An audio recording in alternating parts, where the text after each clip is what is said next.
அஸ்ஸலாமு அலைக்கும். நோன்பு காலத்தில் செய்ய வேண்டிய நன்மைகளை பார்ப்போம்.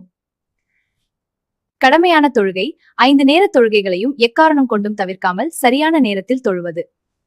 தராவி இரவு நேரங்களில் ரமலான் மாதத்திற்கே உரிய சிறப்பான தராவி தொழுகையில் ஈடுபடுவது. தஹஜுத் இரவின் கடைசி பகுதியில் எழுந்து இறைவனிடம் பிரார்த்தனை செய்வது அதிக நன்மைகளை தரும். ஏழை எளியவர்களுக்கு உதவுவது நோன்பின் முக்கிய நோக்கம். உங்கள் சொத்தில் கடமையாக்கப்பட்ட பங்கை ஏழைகளுக்கு வழங்குவது.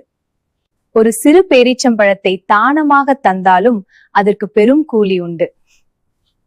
பசியோடு இருப்பது எவ்வளவு முக்கியமோ அதை விட முக்கியம் கோபப்படாமல் இருப்பது. பொய் பேசுவது, புறம் பேசுவது மற்றும் வீணான விவாதங்களை தவிர்ப்பது நோன்பின் பலனை முழுமையாக்கும். நோன்பு துறப்பவர்களுக்கு உணவளிப்பது மிகப்பெரிய நன்மையாகும். முடிந்தவரை அண்டை வீட்டாருடனும் ஏழைகளுடனும் உணவை பகிர்ந்து கொள்ளலாம். அதிகாலையில் உணவு உண்பது நபிகளார் காட்டிய வழிமுறை, அதில் பரக்கத்துள்ளது. நோன்பு என்பது நம்மை பொறுமையாளர்களாக மாற்ற வேண்டும். பிறருக்கு துன்பம் தராமல் அனைவரிடமும் அன்பாக நடப்பதே உண்மையான நோன்பு என்று அல்லாஹ் குர்ஆனில் கூறுகின்றான். வீடியோ பிடிச்சிருந்தா லைக் பண்ணுங்க. இன்னும் இது போல் வீடியோ வேணும்னால் மறக்காம சப்ஸ்கிரைப் பண்ணுங்க.